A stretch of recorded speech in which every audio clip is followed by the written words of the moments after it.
ആ ചേട്ടൻ മാന്യമായി കർഷകന്റെ വിഷയം ചോദിച്ചു. ബി.ജെ.പി വലിയ കാര്യത്തിൽ ഒരു ട്രാക്ടർ റാലി നടത്തിയിരിക്കുകയാണ്. നമുക്കറിയാം, അങ്ങ് ഡൽഹിയിൽ ഒരു ട്രാക്ടർ റാലി നടത്തിയപ്പോൾ അവരെയൊക്കെ വെടിവെച്ച് കൊന്നവരാരാണ് നമുക്ക് എല്ലാവർക്കും അറിയാം. അവർക്ക് വോട്ട് കൊടുക്കണമെന്നാണ് ആ ചേട്ടൻ പറയുന്നത്, ബി.ജെ.പി ചേട്ടൻ. ഇനി എല്ലാവരും ബി.ജെ.പിയുടെ രാഷ്ട്രീയം മനസ്സിലാക്കി വോട്ട് ചെയ്യണമെന്നാണ് വേറൊരു ചേട്ടൻ പറയുന്നത്. നിങ്ങൾ മനസ്സിലാക്കണം, നമ്മൾ ഈ രാഷ്ട്രീയം വളരെ വ്യക്തമായി പറയണം.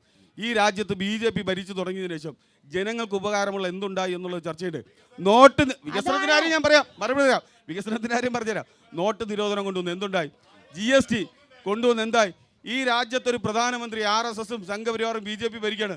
നമ്മുടെ പെൺകുട്ടികൾക്ക് സുരക്ഷിതമായി ജീവിക്കാൻ കഴിയുന്നുണ്ടോ? ബി.ജെ.പി അധികാരത്തിൽ വന്നതിന് ശേഷം എടുത്ത ഏറ്റവും പ്രധാനപ്പെട്ട തീരുമാനം എന്താണെന്ന് അറിയുമോ?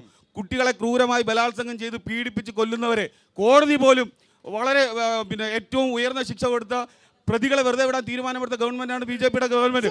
ബിൽക്കിസ് ബാനുവിനെ ക്രൂരമായി കൊടും കുറ്റവാളികളെ, കുട്ടികളെ പോലും പീഡിപ്പിക്കുന്ന കൊടും കുറ്റവാളികളെ വെറുതെ വിടണമെന്നാണ് ബി.ജെ.പി പറഞ്ഞത്. സുപ്രീം കോടതി